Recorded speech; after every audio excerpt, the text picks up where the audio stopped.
Okay, thanks again for joining us, and just a couple of words from me before we hand over to our really great speakers. I'm really pleased with the speakers we've got joining us today. I work for Action with Communities in Cumbria, who many of you will be familiar with, and we're a community development charity based in Cumbria, 70-year history of having conversations about helping people to get things done where they live, spending a lot of time helping people plan for the future and finding the right people to make change where they live. So housing and the complications and challenges around housing fit firmly into that kind of remit and the very many conversations that we have about community development. And specifically over the last couple of years, ACT has been managing the community-led Homes Hub for Cumbria and Lancaster, which has brought us into lots of new and really interesting conversations about community approaches to tackling housing issues, and just showing how differently things can be done and how differently we can approach what's considered to be our housing crisis. This conversation that we're having today is, really part of a series of conversations we're trying to nurture about social justice issues around housing, and making sure that there's fairness throughout our perception and delivery of housing. And it's a really important, it's a kind of fundamental issue about housing being part of our, it's part of the Maslow hierarchies. It's about shelter. It's human right, and we financialized housing to such a degree that just doesn't seem to be part of the conversation we have these days. So just to put it in that context, the movement from our rather consumptive models of housing that we have at the moment to a much less impactful version over a relatively short period of time is a massive challenge, given that the estimates are something in the region of 20% of our energy use in the country goes into heating and lighting our homes. It's really important that we tackle this, bring it out, talk about it, make sure people know what they can do, and that things are happening. So this conversation isn't going to answer everybody's questions and isn't going to create the beautiful roadmap of how to get there, I'm afraid. I'd really like it if I was that person, but that's not where we're at today. But what we've got is 3 conversations to start that, and I'd really like us to think of this as the start of, stepping stones along the way, responding to all of the most urgent and most current information from the IPCC and COP26. We've got to look at housing from a number of perspectives. One is the homes which are lived in now by people who own them and the work that needs doing on those houses. The homes which are being rented either privately or socially, and how we manage the changes that are needed in that environment. And the homes that we're building now, and making sure that new homes are being built to the highest possible standard, and we're not just building homes which need retrofitting in 5 years' time. So none of those is easy, none of them straightforward, but that's my context for this conversation. And I've, the speakers who you'll hear from have each got a particular place in that conversation, and will help us to think about the issues. So please do chip questions into the chat while people are speaking. We'll try and do a roundup in between speakers. I think that it would probably help me if we dealt with one set of questions at a time, and then hopefully we'll still have a few minutes at the end where we can have a cross-table chat and try and pick up any threads or future actions people want to take together. So, first of all, we're going to hear from Emma Kate Bishop. I'm sure you'll introduce yourself, Emma, but Emma's going to talk to us about the Sustainable Warmth Programme. She's part of the Home Improvement Agency team at Carlisle City Council, and this is a really lovely introduction to the role of local authorities and the action that's going on with the support of local authorities across Cumbria. So it's good local information and can be shared very widely. I'm sure Emma will give us all the right signposts here to make sure that the people who can benefit from this set of information can access it as easily as possible. Motivations for encouraging people to do these things will become apparent, I'm sure, but we're not just talking about carbon neutral, we're talking about fuel poverty as well, and making sure that homes are affordable to live in. So I'll hand over to Emma now. Thank you very much indeed. If anybody's got any questions for me, please chuck them in the chat and I'll try and keep up. Okay, thanks. Yeah, I'm very welcome. I'm going to try, I'm not going to do a death by PowerPoint, hopefully. I'm going to kind of whiz through the slides to give you a general introduction, but I'm sure that you'll have questions that you want to ask at the end, so please do. I'll just give an overview about what we do generally in Home Life Carlisle. So we're a home improvement agency. We are approved by the National Federation of Home Improvement Agencies, which is called Foundations. Eden District Council have recently set one up, but obviously with local government reorganisation, it's hoping that there will be coverage across Cumbria soon. So can we have the next slide, please, Fran? So basically we do a number of things. It's all about home. We've always run the service by looking at the home holistically. So we will do surveys and we'll look at everything that will help somebody stay safe and warm and independent in their own homes. Traditionally, home improvement agencies have done a lot with disabled adaptations, but we also offer in Carlisle dementia grants to help people, they're non-means tested, to help people who've got dementia and their carers be independent as possible. We also have got hospital discharge grants, again they're non-means tested, to try and speed up discharge from hospital. We do a lot of deep cleans, key safes, heating repairs. We've also, what's been the need though, since we set up the Home Improvement Agency in 2013, 2014, is in Cumbria, it's a cold place and the demand on our service has always been about how to heat our homes affordably.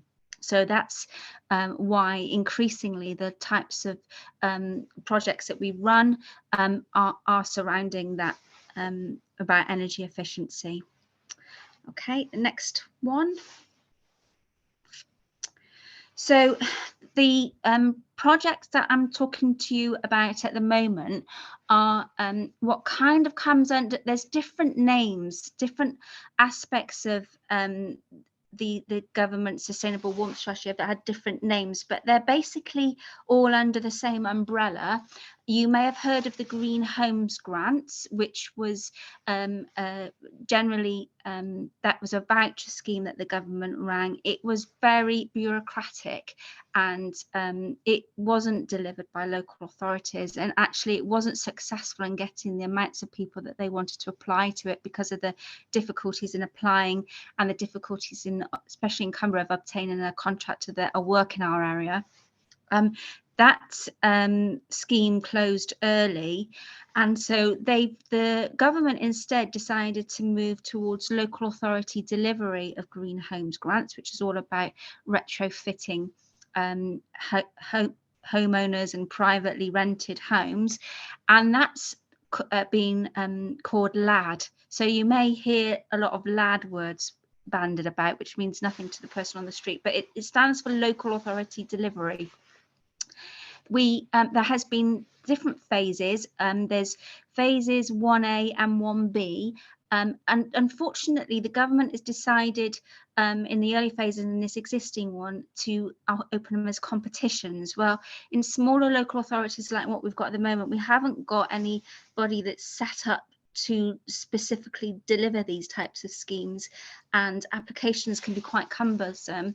And it's only Eden District Council that were successful in getting funding for 1A and 1B. For the existing scheme, which is called LAD Phase 2, they decided that they give funding to to local energy hubs. The idea being that they would try and ensure that there was coverage across the UK, because what was happening is perhaps some of the bigger authorities were getting their lion's share of the money, and there were people moving out.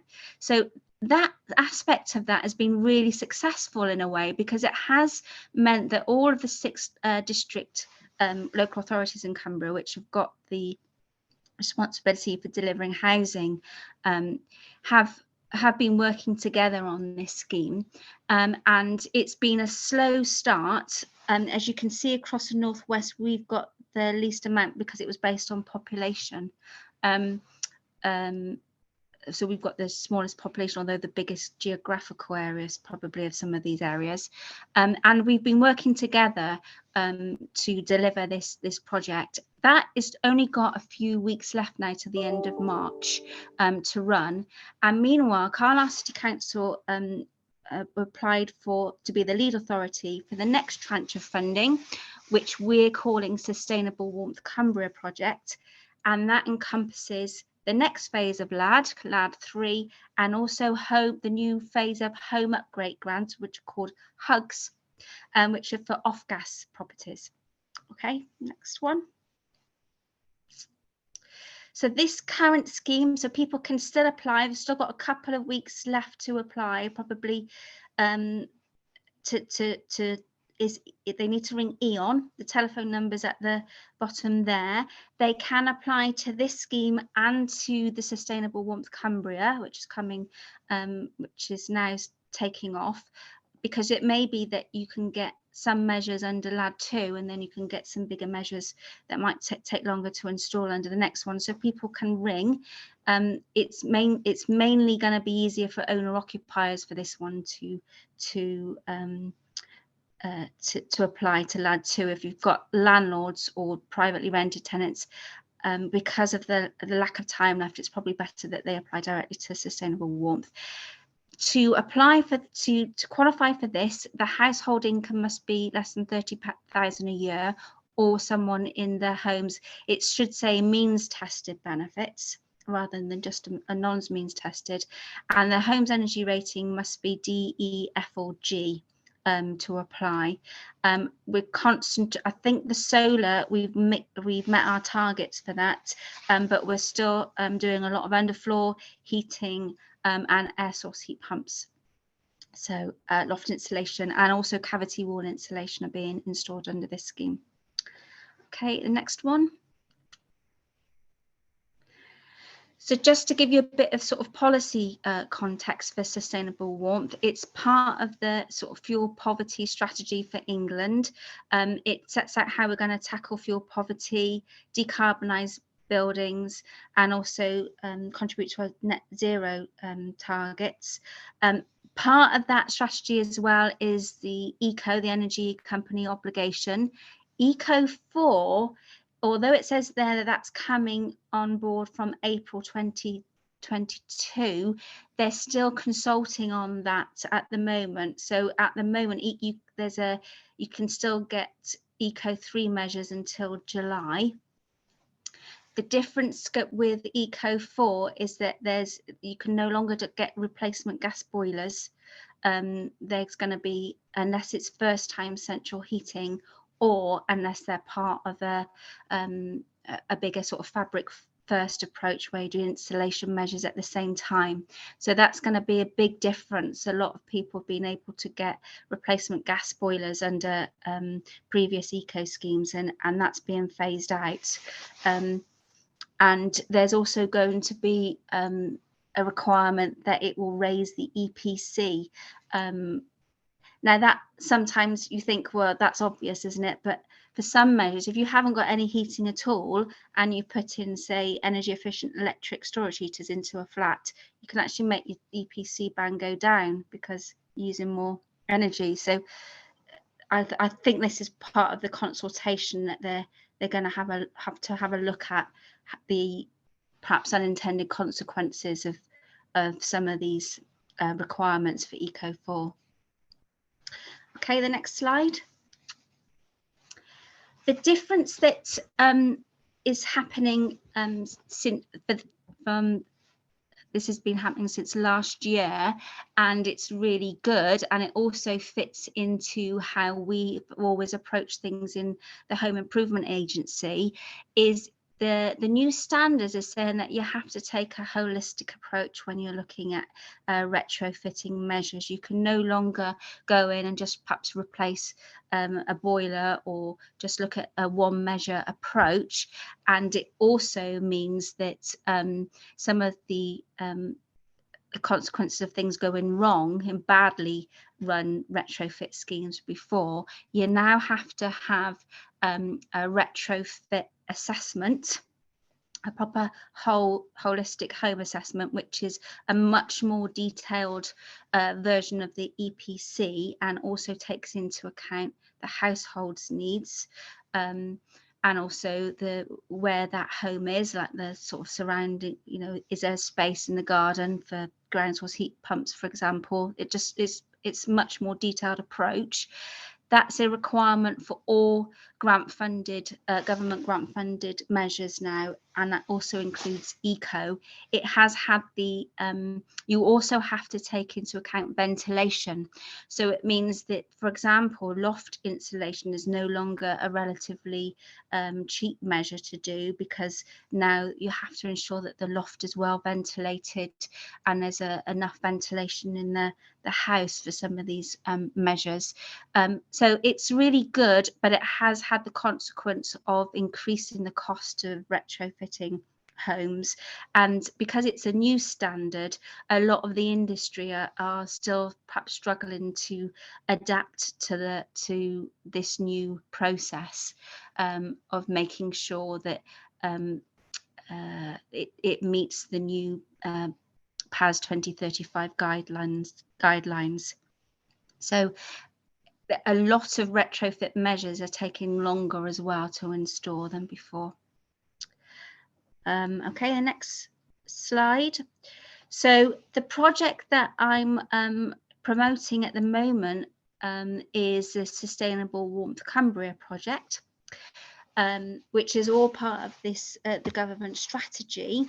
The good thing for Cumbria is with off-gas properties, or properties that don't have gas as their main as their heating, is we can now give a grant of up to £25,000 for each home, which does mean that you can do some of the more expensive measures and perhaps a heating at the same time. It's a fabric first approach, which means when you do the retrofit assessment, you then have to do a medium-term plan, which gives the order of what you should do measures in. So obviously, if you're going to be fitting air source heat pumps, you need to ensure that that property is insulated first,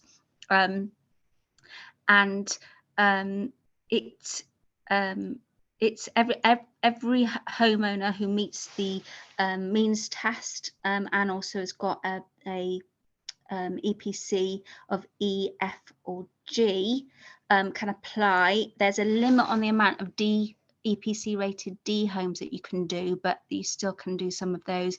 And it's also open to privately rented properties. And we would really encourage everybody to try and get as many landlords to apply to this scheme as well, because we know that privately rented homes are often colder, and there's a lot of people in fuel poverty in privately rented homes as well.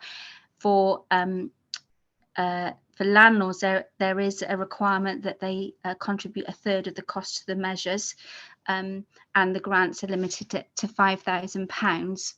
But it's definitely something that we should be encouraging people to apply to. It will increase the value of their stock as well.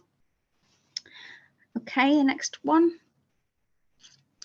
We're going to be doing a much wider range of retrofit assessments under this. The aim is taking the account is that we want to do the best measure for that particular home. What we really don't want to do is, if we want to ensure that contractors won't just look at the measures that are easier to fit or the ones that they like fitting. We want to make sure that the measures that we're putting in people's homes is the best. So we've got a really good range of measures we can do, including ground source heat pumps. We can do park home insulation.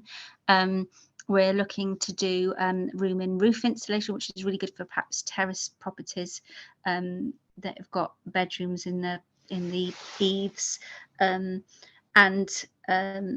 as well as all the other usual types of measures. I think that's everything on that one. So to be eligible, you need to live in Cumbria and be an owner, occupier, or privately rent. So privately rented people, it's the tenant that would apply, but obviously we need the landlord's permission. And you have to have a combined household income of less than 30,000 per year. However, if your local authority's eco-flex policy has got a bigger uplift for bigger household size, so in Carlisle, for example, you can have up to £38,000 income if you've got 4 people in your household. So please, it's quite a lot of people will qualify for this grant or be in receipt of a means tested benefit. Savings aren't taken into account, by the way. We are going to be writing out to people and we're going to be targeting E, F and G with our targeting, but we're aware, because we want to do the worst homes first, but there you can have a limited amount, like I've said, of D-rated properties as well. That will all be arranged for free as part of the grant application. So we would do it if somebody hasn't got an EPC, we'd arrange that to do that as part of the retrofit assessment. Okay, next one. If you've got gas as your heating, the mean amount of money you can get is £10,000, but these are mean amounts. So for example, you could have in theory somebody that gets £1,000 worth of grant funding, and then the next person could get 19,000. So please don't be put off if you think, well, that's, you know, this particular house is going to need too much money. We can average the cost out across the schemes. There's a sliding scale for people who haven't got gas as their main heating. So if you, for example, you've got a G rated property and it's electric, certain electric heating, then you'd get the full amount of £25,000. And it's not expected that owner occupiers contribute any money themselves.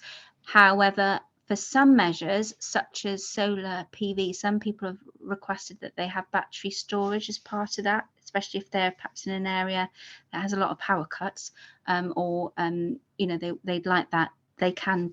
There's probably going to be an option to put some money towards some of these measures as well.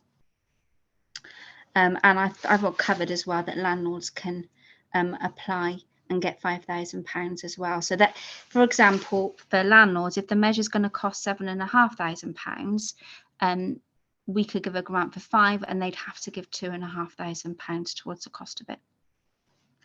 Okay, next one. This is a picture of the Meet the Buyer event that we had recently. It was really successful. We had nearly 70 people attend of contractors across Cumbria, and we were also encouraging smaller and medium-sized businesses to apply, perhaps people that just do a single measure or ancillary works like joiners and builders, because we are going to be sort of hoping to join the dots. Whoever wins the tender are going to need local contractors to deliver the scheme. So if you know of any businesses that are wanting to get involved, we're just about to go to tender for it. They need to go onto Procure Plus is the company that we're using, that got a strong social value element to it. If you contact them to go on their retrofit dynamic purchasing system, and log with them, then they'll be able to apply for the scheme.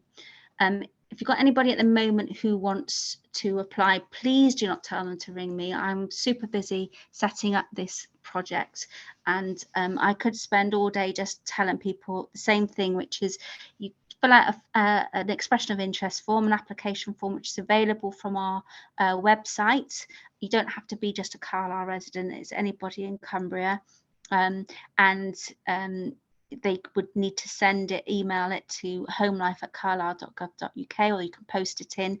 But just to manage expectations at the moment, we're still doing the procurement, and so they're not likely to hear anything for a few months until we start doing some, delivering the actual measures in a few months' time. So I think that's it, and happy to answer any questions. Thank you very much. That's brilliant. Great stuff. Sorry, I'm just checking to see if there's anything in the chat we need to pick up immediately. But a couple of questions came in before the event started, which you answered quite nicely, Emma. Thank you. One was about how important it is to do insulation first, and making sure that we're that's a prerequisite before putting in new technology. And it sounds as though the new scheme certainly requires that as part of the Class 35 assessment. Yeah, and eco measures now have to have a retrofit assessment. It's all about fabric first. Yeah. And can I just clarify, because the other question that came in was about people without savings, and you made reference to savings not being taken into account. Is that right? That's what you're so this is about household income, as in yeah, okay, right, okay. Let me just part check. of the reason is that you're relying on people to be honest in the first place anyway, so it's very difficult to know whether people squirrel things away in a, it's just would be impossible to police and make it very bureaucratic. So I think that's why the government's taken that approach, really. So there are a couple of questions that have surfaced in the chat. I don't know if you noticed them, probably not while you were speaking. How can I access them, Fran? How do is it just by clicking the chat? Yeah, I've got that now. Okay. You're in there, yeah. So yes, question of sort of quality control, really. Who does the retrofit assessments? Because that's a really important question, isn't it? Making sure that. So we're procuring that. So Procure Plus is we're doing 2 lots. We're doing delivery, contractors that are actually going to be supplying fitting the measures, and we're also procuring independent retrofit assessments. The problem that we've got and what we've had to reconcile is that the industry hasn't really caught up with the fact of having independent assessments at the moment, and so there aren't going to be enough in Cumbria trained retrofit assessments to deliver this project. So we're going to do a dual approach of allowing, if the delivery partners have got their own retrofit assessors, they'll be doing that. But if there's any issues, we're going to have independent ones to check that, if we're concerned that they're not doing perhaps a fabric first approach, or we're not sure why they're fitting that measure, then we've got that to draw back on. But we've only got a year to deliver this scheme. We can't have the feedback that we've had from contractors is that it can delay things an awful lot if they're unable to do their own retrofit assessment. So we're going to do both. Okay. Would it be possible for you to put some information into the chat there? There's a question specifically about the procurement route that you're talking about, just so that people can be can find out what they want to about that. So it's Tom. If I hang on, how do I type it? So if I just give it the name of somebody you can email.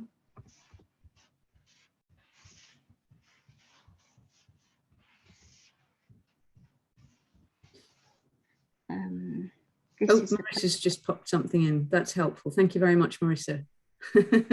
Thanks, Marissa. That's great. Really so if I explain that why we're using Procure Plus is they were procured by the Northwest Energy Hub for the LAD 2 scheme. They went to a tender and they chose Procure Plus because they got, especially because they got a lot of social value element, and they're all about trying to build up local supplies, which is what we desperately need in Cumbria. They've set up lots specifically for these types of programs, so that's great. It means that we're not delaying spending months writing our own tender documents and specifications. We can tap into this Procure Plus's pre-existing lots that we can use for this delivery. And again, just anybody who's interested, don't contact me. They need to log on that scheme with Procure Plus, either if they're retrofit assessors, or if they want to deliver the scheme, or if they're local businesses that want to be part of the supply chain and perhaps on board or be subcontractors. Procure Plus will be given that list to whoever wins the contracts. Okay, that's really helpful information. Thank you very much. I'm going to move us along. I can see that there are some other comments in the chat focusing on upskilling and yes, that's what Procure Plus is going to be doing. Exactly. And they're going to be working with which is why they're great to have on board. So they've got a whole dedicated, that's the plus part of their business, and they're going to be encouraging, well, not just encouraging, but ensuring that there's a certain amount of apprenticeships, talking to all the local education providers, because there's a shortage of skills for a lot of these for what we need for these big energy programs. Absolutely. Okay, lovely. I'm going to move us along. We'll have the next presentation, which is going to be Liam talking to us. But Emma, do stay with us if you possibly can, and I'm sure we'll have a general, maybe some other sort of theme questions will come up at the end when we've heard from everybody. Thank you very much indeed for that. Brilliant. So Liam Gregson, thank you very much indeed for joining us. Liam's come from the Northern Housing Consortium, which is a group of social housing providers, and he's here to talk to us about the Social Housing Tenant Climate Jury, which I thought was a really extraordinary piece of work when I looked at it. I think it really turns the conversation upside down in terms of putting the residents at the heart of solving the problems which we can all see, which there are associated with making significant changes that are required to such a large number of houses that are currently occupied. And I think this is a whole different area to somebody being in control of their own environment completely and saying, I choose to do it on, on this day in this way. And what we're talking about here is a huge challenge for everybody involved in social housing provision. So I won't say any more because I'm conscious that there's a lot to get through. Please, again, just put questions in the chat. We'll try and cover them after Liam's given us his sort of version of what the process was. That would be great. So over to you, Liam. All right. Thanks, Fran. That's a great introduction. Thank you for inviting me. It's a great group and a good mix of people here with different sort of experiences and interests. I will need the host to let me able to share my screen, please, if that's all right.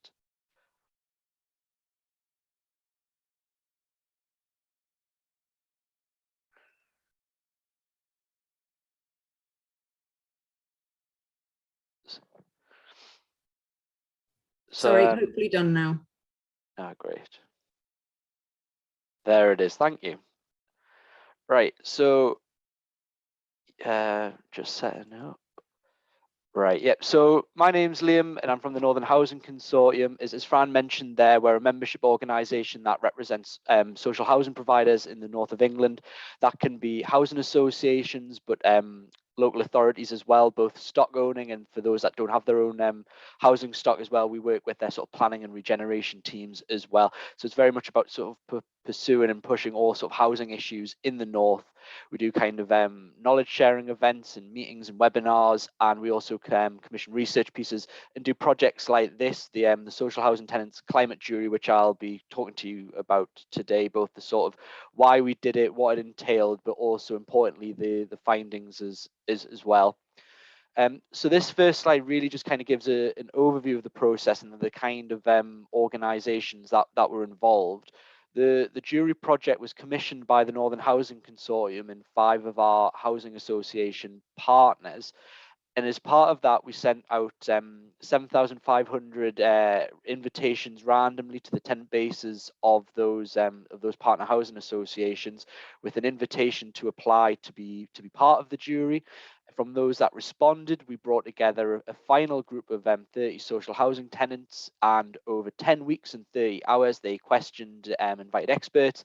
They discussed issues together and had those type of personal reflection.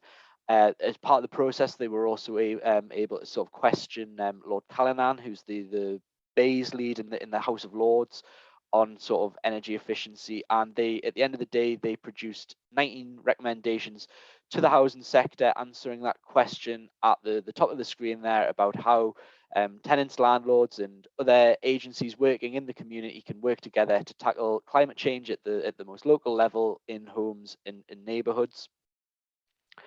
On the background, I'll not dwell on this too much. I think we all know the reason why homes need to be retrofitted, and we need to sort of tackle climate change and address the carbon emissions that come from our homes. The Northern Housing Consortium estimates through our work that there's probably around over a million social housing homes in the north that will require a green upgrade of some form, whether that's improving the energy efficiency or doing that, and also transitioning onto a sort of a renewable heating system within the home across all tenures, so like private rented sector, and for those that own their own home. I think the number in the north anyway is around 4 million as well, based on our kind of estimates and the best you can kind of deal with the data that we have. Whether it's sort of rented, social rented, or people in their own home, the starting point on trying to kind of convince people to kind of take on this work or allow this work to be done is that these are people's homes, and this is quite a disruptive process, and there are a lot of issues that have to be sort of worked through. So across 10 years, the conversation is really how, like as Fran said, turn the conversation upside down, make retrofit a really a sort of a customer centric journey from beginning to end, and sort of involve the person in the home and have choice and sort of agency within that process as much as possible. So through our work at the Northern Housing Consortium on net zero, it really began about bringing sort of practitioner knowledge to the sector, really kind of understanding sort of like the nuts and bolts of retrofit, that sort of idea of reducing heat demand, and then also transitioning away from fossil fuels. Something like fabric first approach, whole house approach. It wasn't too long ago that these were sort of really understood or underused terms. So it was about that, but it really became clear that the resident journey, the customer journey, was a central part of the long-term success of retrofit measures. Those of our members that had been maybe a little bit ahead of the curve had kind of really understood and had experiences, both good and bad as well, that when this is something that when it goes wrong can really erode trust and really hamper efforts, and an effort that we're all kind of really thinking there's a sense of urgency amongst doing this. So the question was, how can we try and sort of innovate around engagement and bring tenants into the heart of the discussion? And we settled on this idea of running a tenants jury, a climate jury. We felt it was the sort of the go-to methodology at the moment. There's a lot of sort of climate juries and citizens juries on climate change taking place. There was sort of the National Climate Assembly run by the Houses of Parliament, I believe, and the select committees within that. You have Leeds City Region looking at a climate assembly, North of Tyne Combined Authority. For more sort of the side of the country that I'm talking to now, I know Eden Kendal rather in Lancaster, they've been sort of experimenting with this kind of engagement. And I think the important thing here was it really kind of gave the jury and the tenants that made up the jury the sort of the agency that I talk about. The jury was commissioned as an independent body, Shared Future, who ran various kind of citizens assemblies and juries, facilitated the process on behalf of the Northern Housing Consortium and those partners involved in the work. There wasn't an oversight panel to ensure that it was a fair and legitimate process, and the information that the jury were being given was of a standard. And overall, it was something that could be done in depth. It was really the scale needed to kind of learn about and tackling climate change. That's 30 hours over 10 weeks. I think it was every Tuesday there was a 3-hour session with a few weekend sessions mixed in. There was a large recruitment pool, which I just described there. Around 7,500 households were invited to kind of apply. Anyone within that household could take part. The process itself, and in terms of involving those expert commentators and the sort of the facilitation engagement that Shared Future undertook to make sure that everyone had a good say and were able to contribute to the efforts of the jury as a whole. It was a representative and inclusive process as much as possible. Of those that apply to take part, we use sort of demographic sampling, and from what we understood about the social housing resident base in the north of England, but also the bases of our tenants as well, to really make sure that it was an inclusive group. There was incentives to take part. I think each jury member received a voucher to kind of shop online for every session that they attended. I think understandably a large amount of the group took part because of their enthusiasm to kind of get involved with sort of the discussion on climate change and being involved in how to kind of address that in the home. But there was a good amount of people in there as well that were maybe there for the voucher, but their views were important, and they needed to be understood.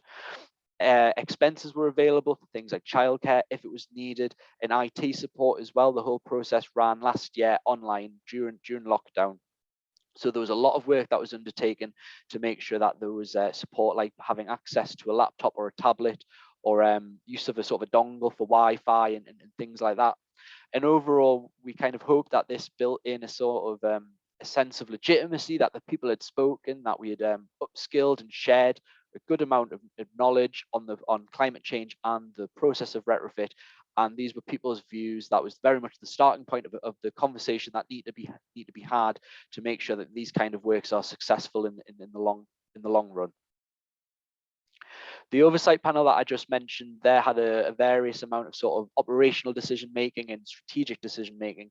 I think one of the most important things that the oversight panel developed was this question that were going to be put to the jury for them to deliberate over that 10-week process, sort of in conjunction with learning from the invited experts. And it was this one here, as I mentioned before.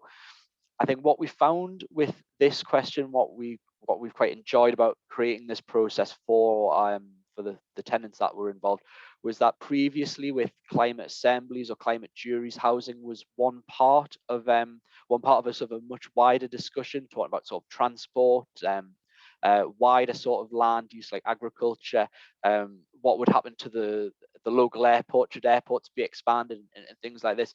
We really wanted to make sure that we were learning about climate change, but honing in on homes and neighborhoods, that idea of retrofit, that idea about how do you tie in those kind of energy efficiency works with sort of wider neighborhood, whether it's like improvements or renewal. How do we create sort of healthier and more environmentally sustainable communities? So there's the focus on that. There was the focus on the collaboration and this sort of like sharing of responsibilities between those in the home, the landlord themselves and other agencies, as I say, whether that's sort of local authorities or those in the sort of the civil sector and charities. And it was really helped us be able to kind of discuss climate change, but really kind of discuss all the sort of the co-benefits of climate action as well. Happier people in the home, lower bills, job creation, for example. The jury process, as I've kind of just indicated there, but is displayed in this kind of setup here, in that sort of 10-week process that began learning about sort of climate change and the various sources of carbon emissions before kind of narrowing its focus down on retrofit and what tackling climate change in housing and sort of those neighborhood level initiatives that can take place as well. Time to reflect, and then finally sort of after a break, the jury were able to choose the topics that they wanted to return to, and those were sort of what does collaboration look like in the housing sector to be able to do this, and what is really sort of the impact on the tenant, such an important part. And then those final weeks were dedicated to drafting recommendations as well. Just quickly giving an overview of this in terms of the people that were involved in the process, in terms of who came to the jury to talk about their work. It varies from sort of academics and sort of climate experts, people that are like retrofit practitioners that are already undertaking this work in other tenures, people like Carbon Co-op, those that sort of address fuel poverty like National Energy Action, and then also representatives from our membership at the Northern Housing Consortium as well, talking about where the sector is essentially, and where the views of the jury could be may be most impactful, I suppose. This is an example of some of the work that the jury did, the sort of facilitated exercises, and kind of really drawing out their sort of visions, what good looks like. A lot in there kind of do with sort of society and how people kind of like live more sort of environmentally friendly lives, kind of covering sort of energy generation, but also consumption, change in habits, and what a good environment looks like, and how people can benefit and become more sort of sociable as well. The jury's recommendations covered these 4 themes on sort of retrofit technology, managing disruption, this idea of sort of education and collaboration, and finally sort of looking at tackling climate change and retrofit really as a sort of a neighbourhood level activity, and how that can be sort of progressed. There was a jury statement that was produced. I'll not read it all out, but I think some of the things that I kind of take from the statement is that although some may, well, for the tenants speaking for themselves, really it's about people might not necessarily want to be sort of as involved in the process as others, but everyone would really sort of demand a kind of a high standard of sort of communication, high standard of transparency, and a high standard of accountability on these kind of these works. The jury felt that so far, and maybe in the worst examples, that their involvement in the sort of the retrofit process has been as sort of passive recipients. And although it's sort of early days on certain kind of schemes, there's a sort of a legacy of maybe having their sort of whether they can accept works, and as soon as that acceptance takes place, it's only then that the details come out. But then also as well, there's clear enthusiasm and a sense of this, of a responsibility that they really sort of enjoyed, to be able to have their views be asked and have that process of learning from the experts and questioning the experts before really kind of forming their recommendations as well. So I think through the jury, it's sort of talking about the sense of urgency and collaboration. Let's work together on these shared solutions that have been brought together, and this idea of a sort of a working relationship between all those involved in the process. To cover the recommendations, I won't go through the recommendations in turn, all 19 of them, but they're available in the final report, and I'll be able to kind of share that after I've started speaking here.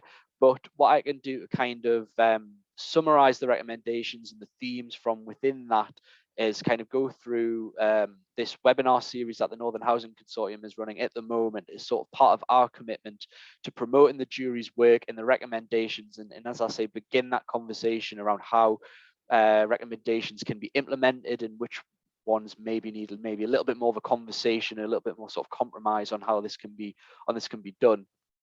The first theme very much around quality assurance, and this has kind of influenced sort of the building safety agenda, which kind of weighs heavily on sort of all of our minds, and all of these sort of like word of mouth stories around previous schemes from the past, where maybe it's kind of just built-in problems that had to be dealt with down the line.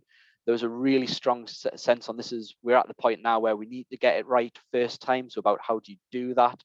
There was talk about a closer focus on the personal touch and making sure that every resident has an opportunity to has someone to be engaged with, and knowing who they can go to for questions and answers. So there's a key role there for tenant liaison, and that's about working with people who we all have busy lives, but there can be sort of difficult lives as well, and there's certain issues that maybe need to be sort of worked with or sort of supported, various pressures that people need to be supported with while this disruptive process takes place.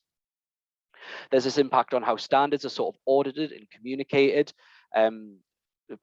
talked before there about past 2035 and ensuring that is implemented as well. There's various kind of standards on retrofit. I think for sort of new build, you can talk about sort of passive house standard, and for retrofitting, there's like an Enefit standard, which is kind of considered a very high standard. The jury really felt it was important to try and make the sector where possible the home of high standards, and that's got and then there's also a job creation opportunity there for sort of future generations that the community can kind of benefit from as well. I think an important point when we're talking about sort of fabric first in sort of whole house and how the jury felt about that, it was really kind of came across that improving energy efficiency, so that's whether sort of insulation or sort of improved windows and things like that, that was really kind of considered a quick win that could happen now. So I think the process that we're going through at the moment is clearly vindicated on like looking at energy efficiency in that. On heating technology, I don't know whether to call it wariness or skepticism, but there was just a sense that this was early days, and there's maybe not one sort of indication of what's going to be the dominant heating source moving forward, whether that's sort of heat pumps or obviously what's the role of solar panels within that. There was too many, well, much more questions around that than opposed to sort of reducing sort of heat demand and improving energy efficiency. So I think that's a key question that will have to be sort of worked with beyond the people here, I suppose, that's really kind of taken how industry kind of can make these technologies more sort of user friendly and intuitive. There was this obviously this conversation about how do you make retrofit a resident-centered approach, and again, this kind of covered like that kind of closer personal touch, looking at the scope for demand and for damage rather in disruption, and how can you make work sort of timely and appropriate and fitted around the lives of the resident. Will they need to be sort of take time away from the property? Will they need to be moved out at all? I think there's probably a consensus that as much as possible, we try to make sure that residents don't have to be sort of decanted away from the property, but that's clearly a worry that needs to be sort of dispelled. And also for housing associations and sort of local authorities, very much more sort of there's this impact of retrofit on service design as well, and sort of the amount of people that are involved in the process from an organizational level, from those sort of in customer services, repairs and maintenance teams, those that engage with tenants more sort of day to day as well. Those where how can we make works maybe more sort of delivered in-house, and this worry about having sort of a wide range of a cast of characters from various sort of industries coming along and doing works. How can things be sort of streamlined and simplified as much as possible? This point on climate education was quite important and was twofold.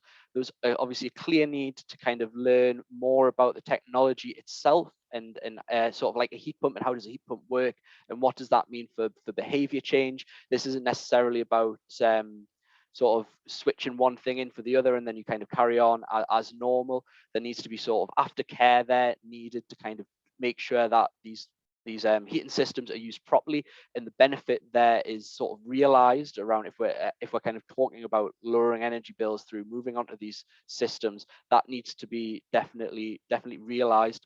But I think a point that kind of came out of this project was that the tenants that were involved in the jury really valued the earlier sessions, learning about the sort of almost the climate science, I suppose, and how that kind of helped their understanding of why retrofit was needing to take place and what that meant for helping address sort of carbon emissions and tackling climate change. So it became less about sort of the transactional elements of sort of making I suppose bills cheaper or various this benefit, health benefits or that benefit. Although those were important, it really needed to make sure that they were kind of built into the process.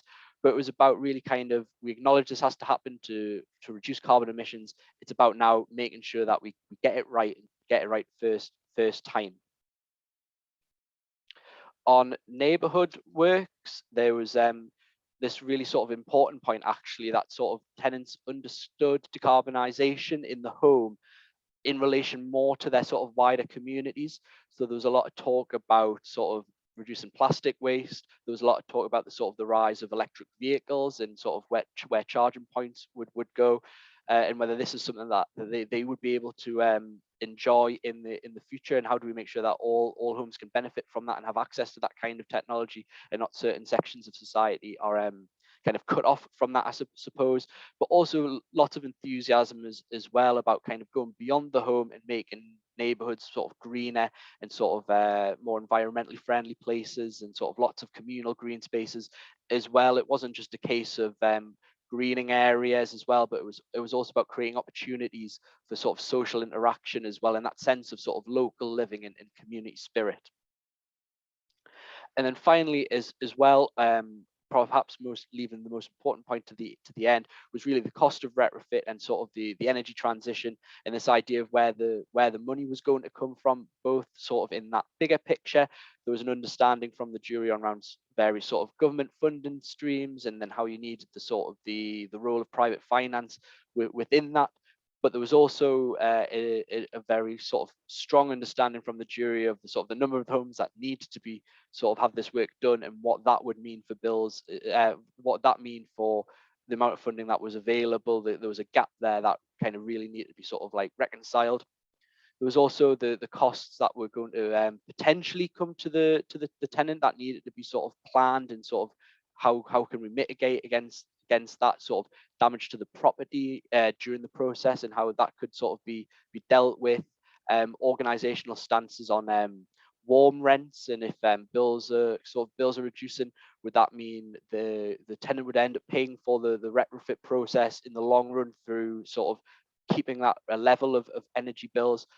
I think kind of pertinent to sort of developments at the moment, there was this sort of worry about the energy transition, and how could tenants be sort of like insulated literally against sort of price volatility. And then also as well, the future of sort of repairs and maintenance functions as well. Obviously put things in, but then what happens 10, 15 years down the line, where you have this new heating system that needs to be sort of cared for. And finally as well, this sort of idea of how could we sort of reduce costs through collaboration and sort of sharing risk and reward, and what would that look like to make sure that sort of all homes could have benefit from the same level of standard. And that's me there, and there's a few links which I'll put into the chat as well. Brilliant, Liam. I knew it would be a bit of a rush, but you covered an awful lot of ground. Thank you very much indeed for taking us through that. I have to say that having looked at the report, which I will include, if it's okay with you, Liam, I'll just include a link to it in our post-event readout, so you don't need to worry about that. I just love the fact that when you give people good information, they make good decisions. That's what it strikes me. And every time I see something going through a climate jury panel, it means that people have good information and make sensible recommendations. The first recommendation from this group isn't about the inconvenience to them. It's about the urgency of the climate situation and wanting to see effective action. And it prioritizes getting it right first time. As you said, they don't want to be doing things that need redoing in 5 years' time. I just think that's marvelous. It's a terrific achievement. And I think also, to stress one of the other things that you've been saying, the opportunity for kind of peer-to-peer learning has to fall out of this, doesn't it? This is a whole new group of people who've been persuaded that this is necessary and urgent. And for them to have grasped that so quickly and easily is enormously persuasive and powerful, and we've really got to maximise the benefit and the learning from that. So anything anybody in the room can do to help Liam get his recommendations out and talk to relevant partners in our part of the world, perhaps, because I think I'm right in saying that this pretty much excluded Cumbria, didn't it? The partners you were working with. Yeah, not deliberately, I'm sure. Unfortunately, not for lack of trying, unfortunately, but it was very much why I wanted to make sure that I came here, because I know it will not be something. It wouldn't be for a lack of enthusiasm. I think it just, unfortunately, with a large scale piece of work like this, we needed to convene some our members who were able to kind of contribute alongside the Northern Housing Consortium financially as much as anything else. But we felt very strongly that with the group that we did have, the learning would not be confined to the 5 housing associations that took part, and there's sort of benefits for everyone. And kind of my job now is to make sure that they get put in front of everyone as well. Well, as I say, I'm up for it. So yeah, just let's share what you've learned, because I think it'll be enormously helpful for people. I was just checking to see if there are any specific questions for you in the chat. People generally applauding your work. Virginia posted something, but I think Virginia's left the group now, unfortunately. She was pointing us at the State of the North report, which is not something I know about. So I'll try and share a link to that as well, if that would be helpful. And Nigel, I don't know if you want to come in on your points about retrofitting and lack of understanding on some building types, which are particularly relevant in Cumbria, but well, probably across the north, to be honest. Yeah, thanks, Fran. I was just drawing a distinction between traditional solid wall properties and more modern cavity wall properties. And I think Kath's experience is that unfortunately solid wall properties aren't fully understood in some cases by residents and by tradespeople. There are insensitive interventions done which in fact are detrimental to the property. So there is a whole challenge there. We were talking earlier about skills and training, and that's one particular area on understanding traditional properties, working with lime, natural insulation products, breathability and so on. Nigel, that's funny enough. We had a discussion this morning on the Sustainable Warmth Cumbria project, and this was exactly my point at the moment. We've got a lot of traditional homes that aren't suitable for insulation, and what's required when I've spoken to people like from ecological building systems, etc., is these insulators need to have a UK approved SAP approval, so which costs money. So that's what needs to happen. Is some of these insulators need to be approved, but in the UK they are on the continent to be able to be used for government funding. So that is definitely something, if anybody's able to influence that, it'd be great. I think the Northwest Energy Hub are going to look into that, but that is definitely an issue that we find.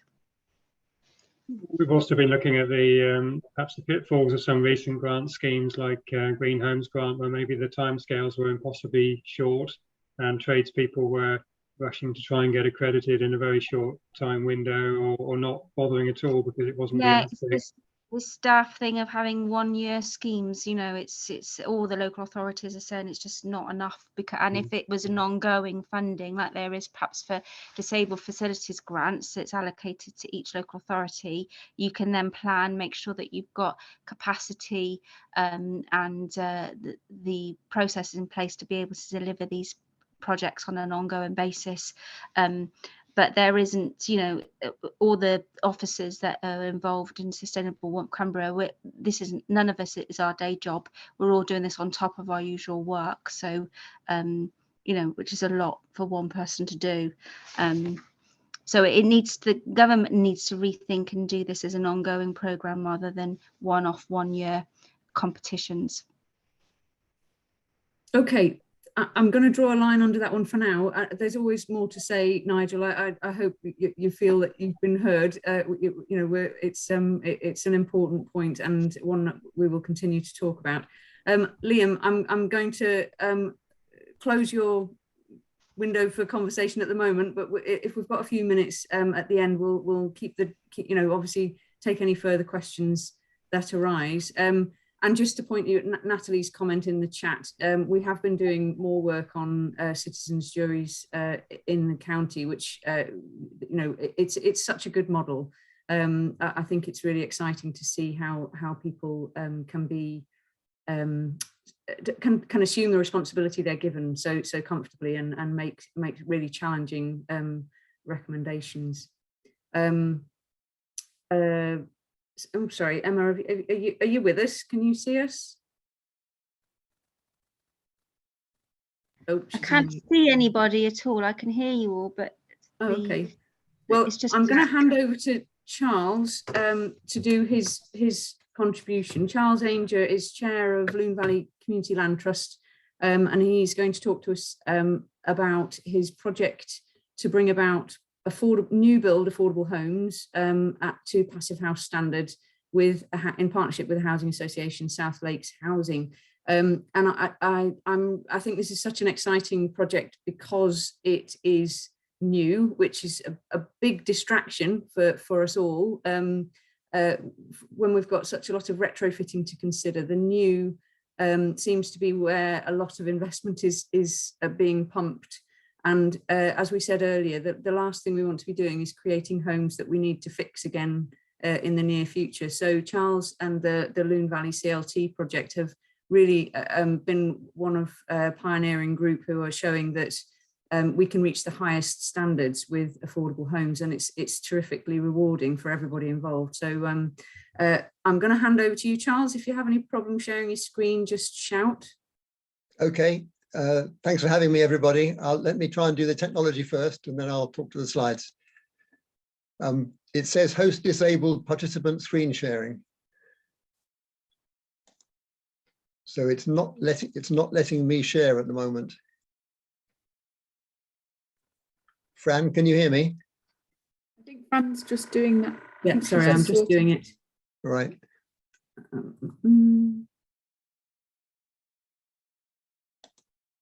Still telling me I can't do it.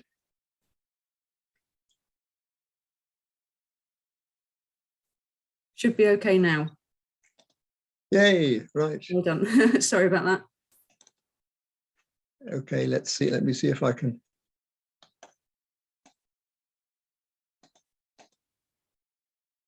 Can you all see that? We can. That's great. Sorry, I'm just trying to move the people out of the way so I can see what I'm doing too. Hang on, let me go back one.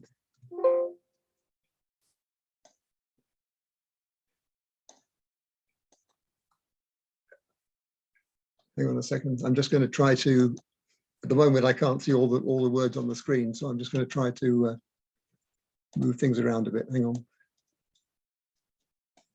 Okay. Can you all see that okay? That's fine. It Yeah, should that's say fine. affordable housing to passive house standard. That's brilliant. Thank you, Charles. So as you said, we've heard the two, I thought the two presentations were great, all fundamentally dealing with this huge challenge we have of retrofit. And one of the last things that Liam said was get it right first time. And this is about trying to, when we're building new, is trying to get it right first time, so that as Fran said, we don't have to come back in a few years' time and retrofit these houses.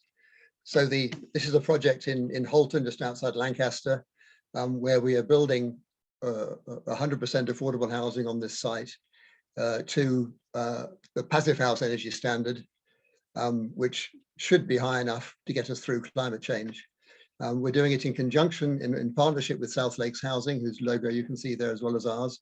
But I'm not focusing on the partnership and other aspects of it. I'm really talking here entirely about the energy standards and the passive house standard that we're building to.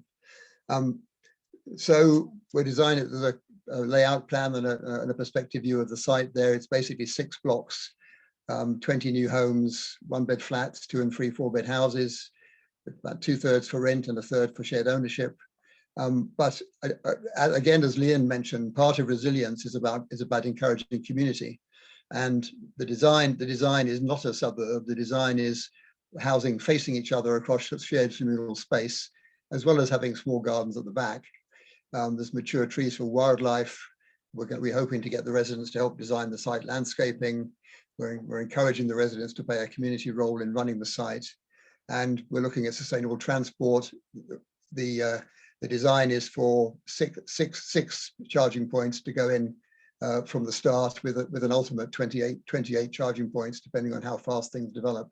But overall, picking up Liam's point again, part of designing for the challenges of climate change is building a community and not just a suburb. If I now go on to the why isn't it moving? Interesting. Sorry, I'm trying to change slides and it's not. There we go. If I talk now about the energy standards, the passive house standard was developed from about 30 years ago in Germany, and it's been gradually accelerating in use in the UK for about 15 years. I live in a passive house that was built 10 years ago in Holton too. On the right hand, the fundamental idea is this fabric first design. It is not just adding on lots of environmental bits. It's a whole fabric approach to the whole design, a holistic approach. On the right hand side, there's a list there of the key components of it. which is basically airtight construction, very high insulation and high performance fabric, ventilation, mechanical ventilation with heat recovery, designed for in orientation for solar gain. That results in a very much reduced heating demand. On the old cost of heating numbers, we'd have said you're saving £750 to £1,000 a year. Of course, what it is going to be now, nobody knows, but reducing heating, of course, is even more important given the way utility prices are going. In this case, we're also building to timber frame construction, which has a low embodied carbon because it retains the carbon captured from the air by the growing trees. And that's also very different to a conventional cement block construction. So that's also something to take into account. On the left-hand side, you see the benefits that our families living in these houses get. Complete elimination of drafts, absolutely no cold surfaces, no moisture, no condensation, good fresh air supply, comfortable temperature, and a healthy living environment.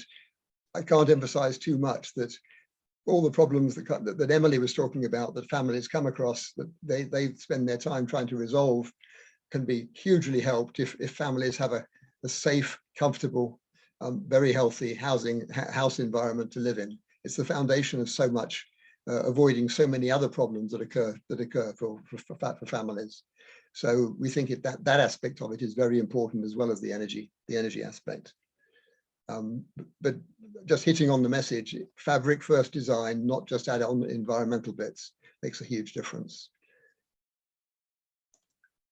These are quotes from the Tyson Construction from Blackpool, who are building our site.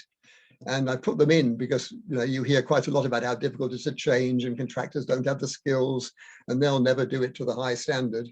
And so I thought a few quotes from what they've told us about the site might be useful.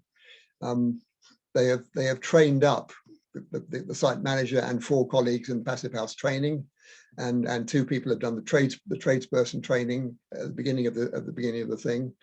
The second paragraph is the site manager talking. It's relatively simple. The details are different to a normal timber frame, but not massively. We don't have to learn new skills. It's stuff they've done before, just a different way of doing it into a higher standard. It's down to me to relay that information and ensure that the lads on site are working to that standard. And commenting about the supply chain, one of our requirements is to skill up to help train our supply chain. We worked really closely with the timber frame manufacturer. It's their first passive house project, so there's been real learning there. So the contractor is saying you have to be careful. There is new stuff to learn, but it's entirely doable. And at the bottom, I put a note in about the costs. This was for a lump sum contract, March 2021. The price is £1,592 per square metre for building just under 2,000 square metres in over 20 homes. That's for the building, all the building work, equipment and finishes, not for the site, not for the outside and the site works, which of course varies with each site. Next slide. Go on to. One thing I want to emphasize is this idea about passive, not just about a holistic approach and passive and fabric first. It also has an inspection and materials regime which is far higher than building regs. And this shows in the performance of the buildings after in use. If you look at the graph there, the histogram, all the orangey ones are conventional, are not passive house, but designed to be notionally zero carbon homes. They have an average, if you look at the heat loss coefficient on the left-hand column, they have an average of about they have an average, sorry, of about 120 in design, but in performance they're more like 160. They perform much worse than the design standards. On the right-hand side, you have 3 passive house homes, which are designed to something like 40 watts per degree Kelvin, and which are all working within about 5% of the design standard. So the issue is not just one of what you do at design stage, it's the inspection and the routine during construction and the certification, which makes a big difference to making sure you get what you actually designed. Really important point. So summing up the reasons why we should build to this standard, I think we're just building for the 21st century. There's the Ronson effect, you know, the Ronson advert about varnish. It does what it says on the tin. So taking it to the passive house standard means that performance in use matches design, as I've just been saying. For the people concerned, they're very low heating bills, no gas standing charge, avoiding fuel poverty, good health, no damp or moisture. Basically a healthy, safe, comfortable place to live that you can afford to heat. For the planet, it's effectively zero CO2 emissions in operation or net positive. And of course, we've also got some renewable energy and generation going, but it helps the social landlord of the housing association too. If you've got well-built homes, happier families, they take care and stay longer, minimises rent arrears. Hastow Housing have been doing this for longer than most. And I think they said that the only site where they had no rent arrears was the one they built to passive house standards, because people can afford to heat their homes. So less hassles, less maintenance, i.e. a whole life cost, which is lower than a conventional building rate standard house. So it seems to me it's a win-win-win outcome on all those three counts.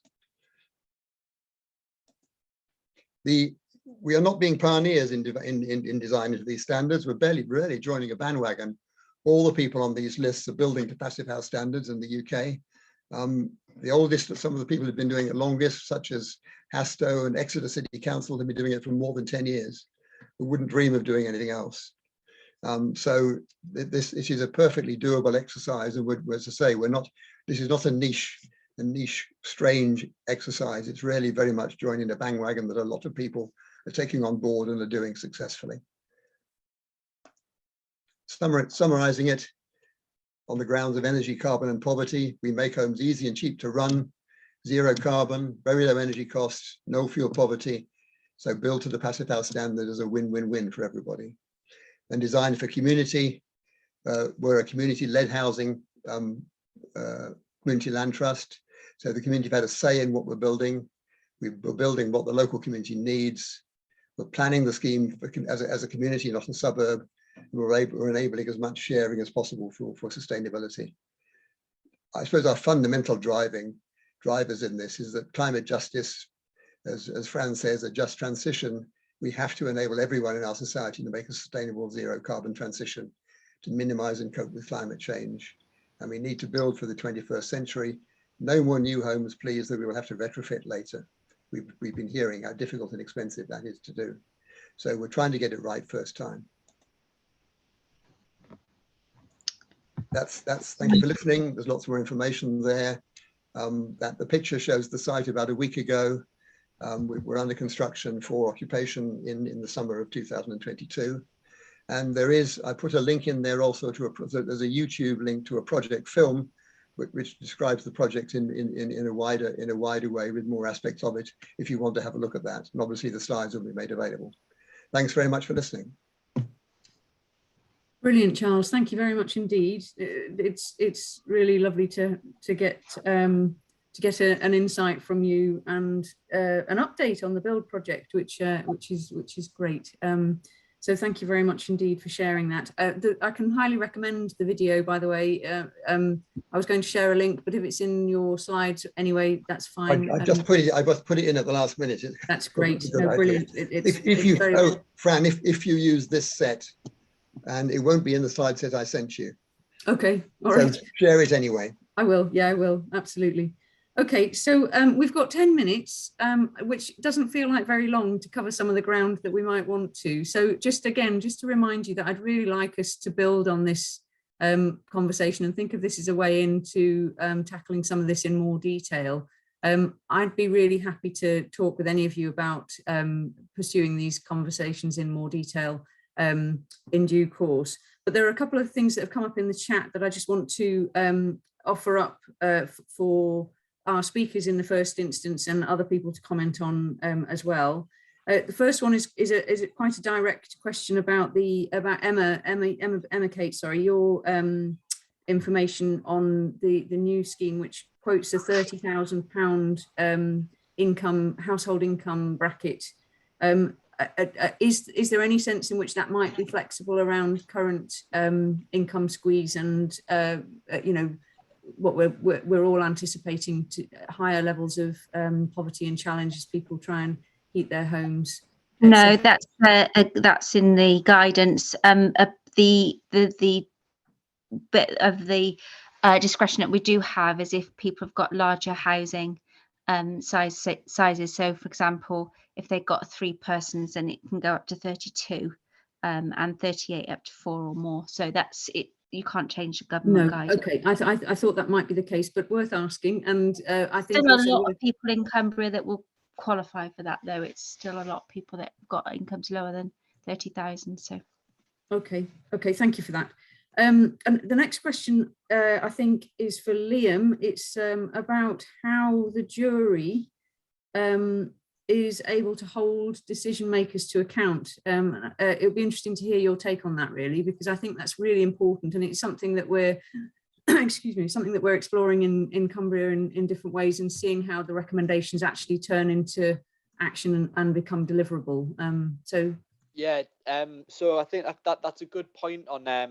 I think usually, well, from what I've seen from these kind of projects before, there's a local authority, but I think that what happens is everyone that's involved has, I think in terms of the ethics of it, you don't undertake a jury if you don't have some sort of commitment to implementing the recommendations, or at least exploring the recommendations. Because I think the others that could be seen as quick wins and can be done now from our point of view. There are others that maybe need a conversation in terms of giving the jury the opportunity to kind of hold people to account and have a bit of accountability about this.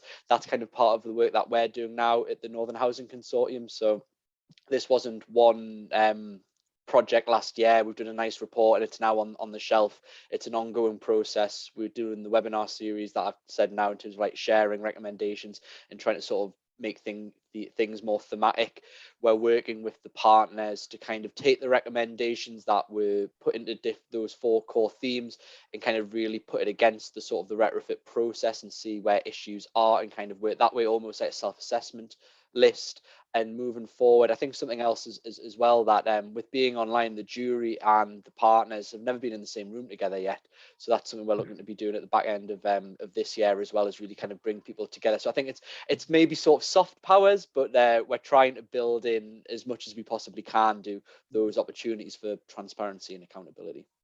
Brilliant. No, I think that's a very pragmatic and sensible answer. You know, and I'm sure Natalie, who's been heavily involved in the processes in Cumbria, would say something similar.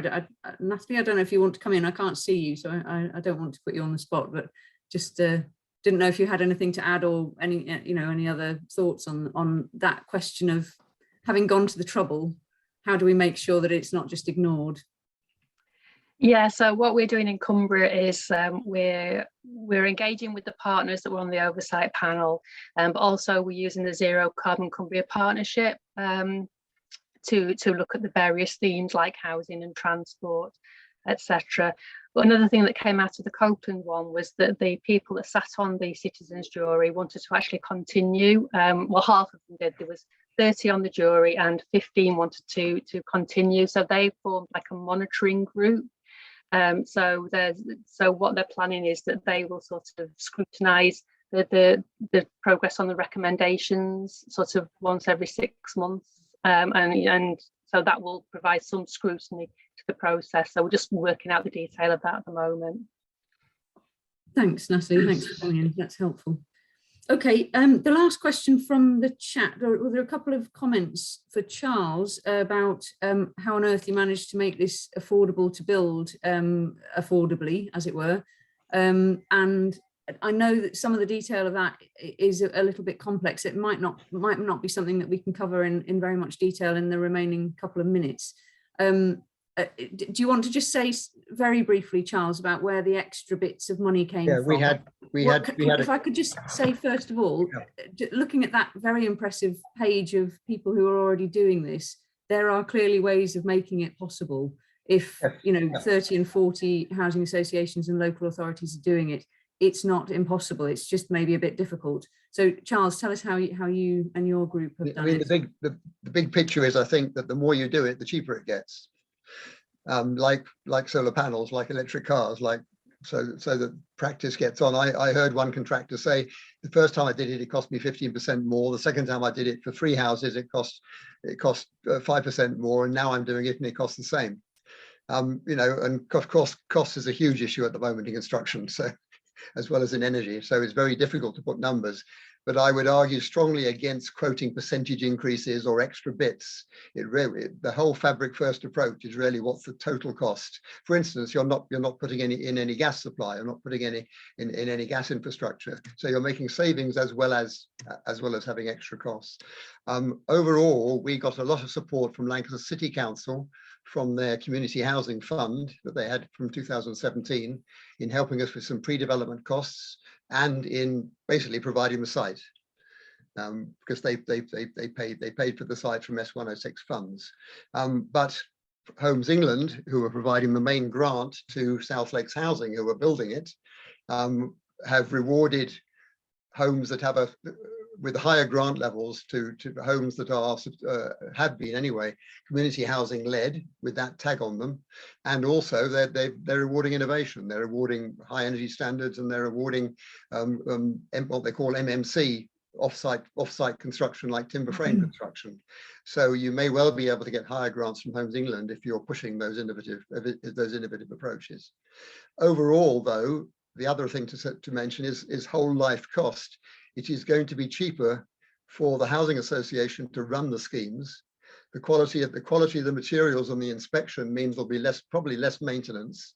So you may want to take a more holistic view of how you pay for the costs of doing things. And as you said, a lot of people are doing it and finding a way of doing it. Thank you. I hope that satisfies the people asking the question to some degree. I think it would be great if we could share our learning and understanding of how to make these things affordable and simpler, because what strikes me is that there are ways through to make it possible, and what was once looked at and thought of as pretty much impossible is now clearly not. So let's hold on to that. It's a very positive, you know, there is a great deal of good stuff going on out there. So that's a nice note to finish on, really. We really are just about to run out of time, and I wanted to just say thank you again to Liam and Emma Kate and Charles for their contributions, and to all of you who've stuck with us. I know there's been a bit of coming and going. That's fairly normal in these conversations. People are busy fitting things into in between other things. Really, again, to extend the offer that if you think that I personally or ACT as an organisation can help facilitate conversations, you know, bring ideas together, help share good learning and information, then please stay in touch, get in touch, and make sure that we're able to work together to galvanise energy behind this, because I think that there's a long way to go, but all of this interest in retrofit skills for the future, and you know, how we build the best possible houses for the future, it's exciting stuff and enormously challenging. So I'm going to leave it at that, and thank you all again. Thank you very much indeed for your time, and goodbye. Thanks for listening, everybody. Thank you. Thank you. Bye. See you later. Thanks, everyone. And Bye. thanks, Fran.